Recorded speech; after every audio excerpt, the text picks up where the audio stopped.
In America, over 30% of adults and 15% of children are considered obese. So what exactly is obesity? Obesity is a chronic condition in which people gain excessive body weight in the form of fatty tissue.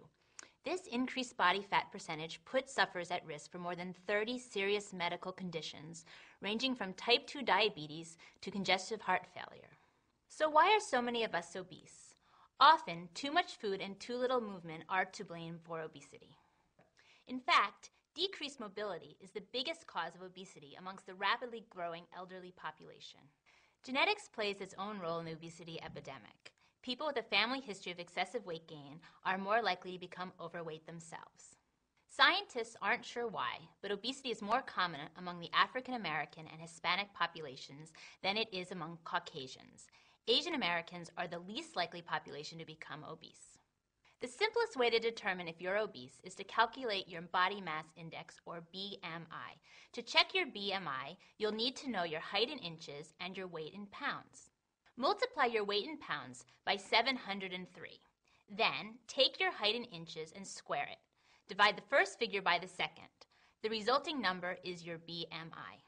What does that number mean? Usually, the higher your BMI, the higher your percentage of body fat.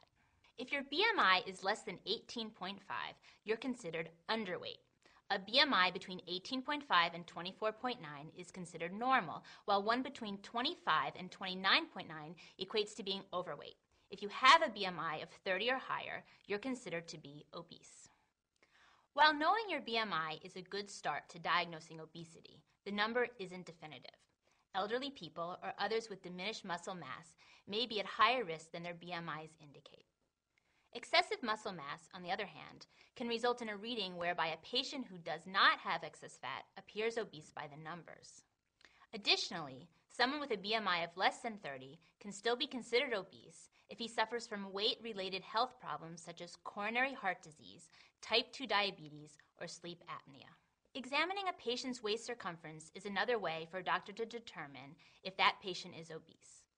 Generally, the more weight carried above the hips, the more likely it is that this excess weight could lead to health problems.